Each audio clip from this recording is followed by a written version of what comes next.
હારું છું ગોગડી બેન તો વહી આવી તો મમ્મી ઘરે હતી ને અમે આ વહી વાતા ને ઓલે ઓરમ ને તેડવા જવાનું હતું તો તારી વગરનું મને ગોગડી બેન ગમતું જ નહોતું તારી વગરનું ન મને ગમે ગોગડી વગરનું કોઈ ન ગમે, મને ન ગમે. જિંદગી ગોગડી આરે માયા તેવી લાગી ગઈ છે ને બધાને, એટલે ગોગડી વગરનું કોઈને ન ગમે. ડોશમાં નહોતા આવ્યા અહીંયા તાર મમ્મીને ઘરે, અહીંયા હતા ને ગોગડી? હા શિબરી માસી ડોશમાં ત્યાં મેરા હતા એને ત્યાં ઓલા લંગુબેન ના ઘરે નો મજા આવી કે પછી કે હું તાર મમ્મી ને ઘરે વહી આવી તેમ કેતા હતા 2 દી ત્યાં રોકાણા અને આજ તો કઈ હતો પતો છે નહીં ગમે ત્યાં હોય. હવે લંગુબેન એક વાત કહું તમને, મેં ઓલા ફઈને વાત કરી હતી કે તમારું શું શું કરવાનું છે અને તમારો હવે બીજે ગમે ત્યાં હારા ઠેકાણે કરવાનું છે એવી મેં બધી થઈને માંડીને બધી વાત કરી હતી. અને મેં કીધું ફઈ મેં કીધું તમારા નણંદનો ભાણિયો છે ને છોકરો એ મેં તો મને ગમે છે અને મેં તો લંગુબેન ને ગમતું હોય ને એવું લાગે છે તો હવે તમારે શું વિચાર કરવાનો છે? તમારા ભાઈએ તમને કીધું તમે બીજે લગ્ન કરજો અને એ ફઈનો કાલ ફોન આવ્યો તો ફઈએ કીધું કાંઈ વાંધો નહીં હામા વાળા કે દીકરીને અપનાવી લેશે અને લંગુને અપનાવી લેશે એમ કીધું. બોલો ગોગડી ભાભી મને એમ થાય જ છે શું તું કરી નાખો પણ એની હારે મેં એટલા વર્ષ હૈયા આ એની જિંદગી મારી પાસે છે હું એને ભૂલી નથી શકતી. મને એમ નથી થતું મારે બીજે ક્યાંય લગ્ન કરવા એમ મને હવે ક્યાંય આમ વિશ્વાસ નથી કોઈ ઉપર. ગોગડી ભાભી એકવાર દિલ તૂટે એટલે આખી દુનિયા નફરત થઈ જાય એટલે મને હવે કાંઈ ઈચ્છા નથી થતી લગ્ન બગન કરવાની. મારે બીજા લગ્ન નથી કરવા. ગોગડી ભાભી તું મારી એટલી બધી બળતરા કરી પણ એ વાત તમારી હાશી અમે બળતરા નહીં કરવી કોણ કરશે? આખી જિંદગી તમારી અહીંયા ન જાય લંગુબેન. અમે તમને રાખવી જ તે પણ તોય તે ઓશાળા. ગોગડીની વાત હાશી છે લંગુ, તું હજી નાની છો, તારે અત્યારે જે કાંઈ ડિસિઝન લેવું હોય લઈ લે બેટા. અને જો પછી મારી જેમ થાહે બેટા પછી હું જોઈ બેનના ઘરે કેવી અડદા ખાવ એમ તારે અડદા ખાવા પડશે. ટીબરી માસી મૂંગી ના મરો ને કોણ તમને અહીંયા અડદા મારતું હશે? ખાઈ પીને જલસા કરો છો, મોઢામાં જીભડો ભરાવો ને હું લંગુબેન ને આવી રીતે સડાવો છો? તમને શરમ નથી આવતી? ગઢા છે હજી નાના છે ને એટલે બીજે લગ્ન કરવાની વાત કરો. અહીંયા કોઈ એને અડદા ન મારે, બધા એને હાસવે વાતું કરો છો તે. હાશી વાત છે ગોગડી, મને માફ કરી દે, હાલ ભૂલ થઈ ગઈ હો, હવે નહીં કહો. કઈ હું પણ નાના હોય એમ કરે. હવે આપણા ઘરે પ્રસંગ હાલ્યો આવે ને શિબરી માસી તમે આવું કરો એમ કેમ હાલે? હવે બધી તૈયારી તમારે કરવાની, જીંકી શ્રીમત કરવાનું છે. મમ્મી કેમ કેતા લંગુબેન શિબરી માસી કે તડકો છે એટલે અત્યારે કેટલા તડકા પડે, જીંકીને શ્રીમત કરવાનું છે અને ત્યાં તડકાના મહેમાન ક્યાં હાસવાના આમ ને તેમ ને. તો મેં કીધું મમ્મી કઈ આપણે જયારે શ્રીમત કરાતું હોય ત્યારે કરાય, પછી કઈ સોમાહામ ટાઢા પોરનું નું કઈ શ્રી ઓલો ટાઢોળું હોય ત્યારે શ્રીમત કરવી તો જીંકી નાનું બાવલું આવી જાય. એવું કઈ ટેન્શન ન લેવાનું એક મહેમાન કેમ હસવા છે શું થશે ફલાણું ઢીકણું માઇન્ડ સમજાવ્યા મમ્મી કે બધા મહેમાન વાતો કરશે તડકો લાગશે ને આમ લાગે. મેં કીધું આપણા હાથમાં થોડું છે મેં કીધું, અને આપણે તો આપણી રીતના મહેમાનને હાસવવાના જ, આપણે દુઃખ ભોગવી લેવાનું, બાકી આપણે મહેમાનને હાસવશું જ તે. બોલ ભૂતડી આ વાતુમાં હું તને તો પૂછતાય ભૂલી ગઈ તોય આવી છો. બોલ મારી વાલી ભૂતડી. કાંઈ નહીં હું તમારી બધાની વાતે સાંભળું છું. ગોગડી એ વાત હાશી છે તારી, આપણા હાથમાં થોડું છે તાર હા હું તો ખીજાણી ની હારું છું. મારા ગોગડાનો ફોન આવ્યો. હા ગોગડા બોલો ને. કાંઈ નહીં અમે બધા બેઠા હતા જો.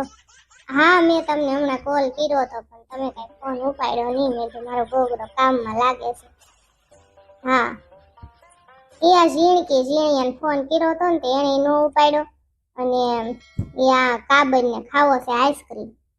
ઝીણકુડીને આઈસ્ક્રીમ ખાવાનું મન છું ને પછી મેં તમને ફોન કર્યો. મેં તો એની હાટું આઈસ્ક્રીમ લેતા આવજો, એની હાટું નહીં પણ બધા હાટું લેતા આવજો, આખા ઘર હાટું, લંગુબેનની ઢીંગલી હાટું, ગોગડિયા હાટું, બધા હાટું. તમને જે ફ્લેવરનો સારો લાગે ને એ લેતા આવજો. ઝીણકુડી તારે કયો ખાવો રે હું પૂછી લઉં. ગોગડી બેન સીતાફળનો માર હાટ લેતા આવે. સીતાફળનો આઈસ્ક્રીમ આવે છે ને એ લેતા આવજો ને બધા હાટું ઈ જ લેતા આવજો, મને એ બહુ ભાવે. ના બીજું કાંઈ લાવવું નથી, આ તડકા બહુ પડે ને ઠંડુ ખાશું બધા હારે. હા એ તો જમીને જ ખાવાનું હોય ને, ફ્રીઝરમાં મૂકી દેશું ખાશું ત્યાં સુધી. અને આ બીજી વાત એ ભારો પૂછી લઉં તમે ફોન કર્યો શેનું શાક ખાવું તમારે? એ પલાળેલા કઠોળ. હા તે કાંઈ વાંધો નહીં હાલો બનાવી નાખશો. એ હા ગોગડી બેન કેમ છે? સારું છું, તમે વહી આવ્યા. હું તો શિબરી માસી રહોડામાં ગોતવા ગયો હતો અને તે શિબરી માસી કાંઈ મેર્યા. એ તારા બાપ ને અહીંયા મીરા ને એવું કેમ ક્યાસો તું? હે કાળિયા કલુટા ઝોંગલા મારી બેની પાડ દેશો તું બહુ સડતીનો ની જ જાતો ઝોંગા. આ બધા જ મસ્તી કરે તું હું આરો સોઈટો છો. તો બધા મસ્તી કરે તો મારો શું વાંક? શિબરી માસી કયો તમે. બસ સારું છે ઝોંગાભાઈ, શિબરી મશીન મસ્તી ન કરતા હો બાપા. શિબરી મશીન ધોકાઈ નાખશે, ધોકો લઈને વાહે થાય ને તો ભાઈ નાખશે પગ. ભલે ને ભાઈ નાખે. ગોગડી બેન ઘડીક ખમો, મારે ફોન આવી ગયો. હા ભાઈ બોલ લે, બોલ બોલ. એ કાંઈ નહીં, હું જો અહીં રખડવા આવ્યો હતો અમારા બાજુવાળાના ઘરે. અમારા ઘરે મીઠું ખૂટી ગયું હતું ને, તો અમારી બાયડી મને કે મીઠું લેતો હોય જા. તો હું મીઠું લેવા આવ્યો હતો. મારા પાસે પૈસા નથી તો મેં તો બાજુવાળાના ઘરે માંગી આવું. કાંઈ લેવા આવ્યો? હા બોલ ને તું. દારૂનું થઈ ગયું છે સેટિંગ? પીવાનું, પાર્ટી કરવાનું? હા તે કાંઈ વાંધો નહીં. ક્યાં આવું બોલ? લીમડા હેઠે? હા તે કાંઈ વાંધો નહીં. હાલ હું મીઠું મારી બાયડીને દઈને ફટાફટ આવું તો બોલાવ્યું ને ત્યાં મને અમારી બાયડીને ન કહેતો હતું.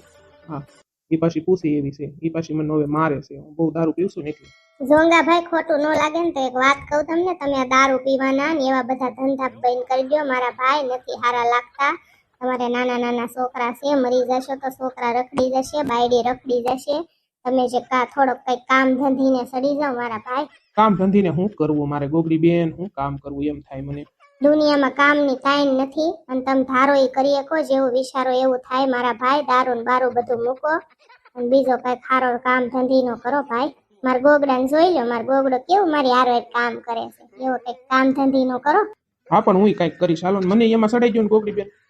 હા તે કાંઈ વાંધો નહીં, મારા ગોગડાને હું તમને કહીશ કે બધું તમને સમજાવું છું. તો ફોન કરશે અત્યારે તમે વયા જાવ. અમારે થોડીક સિરિયસ વાત આલે છે ને ઘરની.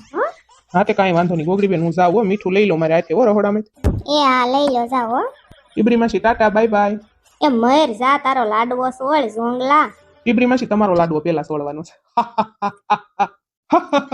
સોરી શિબરી માસી. ગોગડિયા કપાતનના પેટનો ક્યારેક ને મારા હાથનો માર ખાવાનો છો, નંગના પેટનો. શિબરી માસી એને તો આટા જ નહીં, તમને જ છે ને મૂંગા મરો ને. ગોગડી તો શેનું શાક બનાવવાની છો સાંજે?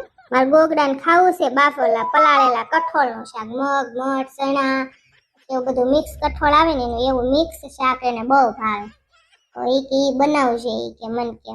પણ એ ઝીણકી બહુ સરસ બનાવે. ઝીણકી નાખનું એને બહુ ભાવે ગોગડાને. ઝીણકી તું ખાલી હું તને તૈયાર કરી દઈ, તું બનાવી દેજે હો. થોડુંક વધારે બનાવજે, મને ઈ બહુ ભાવે. હું ખાવા આવીશ તાર ઘરે હો. કાંઈ વાંધો નહીં, તારી હાટુ ઈ બનાવી નાખશે, એમાં હું નહોતી તો તમને મારા વગર ગમતું હતું? નહીં મને જરીકે નહોત ગમતું. તને ખબર છે દાખલ કરવો પડ્યો તાર વગર ને હું થોડો રહી શકું.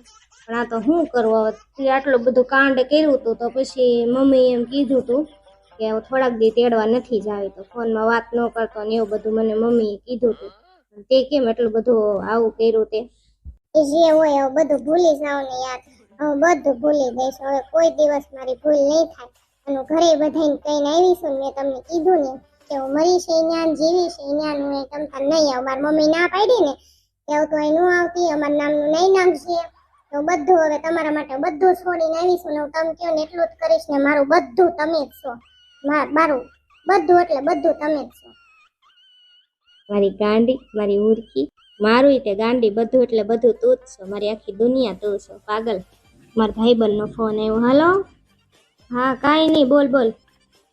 કાંઈ નહીં, જો મારા ઘરના રે બેઠો છું. અત્યારે બહાર આવું? હાલ આવો હમણાં 5 મિનિટ. એ હા શું કહેતો તમારા ભાઈબંધ? એ કાંઈ નહીં કે બધા ભાઈબંધ હાનના બહાર આવ્યા છે ચા પાણી પીવા, તો આપણે આટો મારવા જાવી એમ બહાર. હાલ તું એમ બહાર ઊભા છે. મેં તો આવું 5 મિનિટમાં. મારા ઘરના બેઠો. મારે તન મૂકીને ક્યાંય નથી જાવ. હમણાં ફોન કરીને ના પાડ દો મારી ઉર્કી. ના ના તમે જાઓ તમ તાર. હવે તું અહીં તમારી પાસે જ રહેવાની છું, ક્યાંય જવાની નથી. તમારા ભાઈબંધ બોલાવે છે તો જાઓ આટો મારી આવો. હવે સરસ મજાની જિંદગી થઈ જશે આપણી. અને હવે જો આપણે જિંદગી બેનનું શ્રીમતી છે, હવે એ બધી ખરીદી ચાલુ કરી દેવી. મમ્મી એમ કહેતા હતા ઉરમને તેડી આવીને પછી આપણે જિંદગી હાટું જે કાંઈ લેવાનું છે એ બધું અમે હાહો ખરીદી કરી લેવી. તો એ બધી ખરીદી કરી નાખો અને આપણે હવે એનો શ્રીમદ જિંદગીનો પ્રસંગ પતાવી દેવી. હા એ મમ્મી મને વાત કરી કે આપણે કાલ જઈશું માર્કેટમાં અને જિંદગી ને હાટું હાડી ને એવું બધું લેતા આવશું જિંદગી બેન હાટું. એ મમ્મી મને બધી વાત કરી મારા ઢોકલા. હારું હાલ તો તું બેસ, હું જાઉં હો મારા ભાઈ બનારે. પાછા જલ્દી આવજો હો. અને તમારે શું ખાવું છે સાંજે તમે કયો ને ઈ બનાવી દઉં હો મારા જીવને. તને જે સારું લાગે ને બનાવી દેજે. તારા હાથનું ઝેરે મને અમૃત જેવું લાગે ગાંડી. હા કાંઈ વાંધો નહીં હો.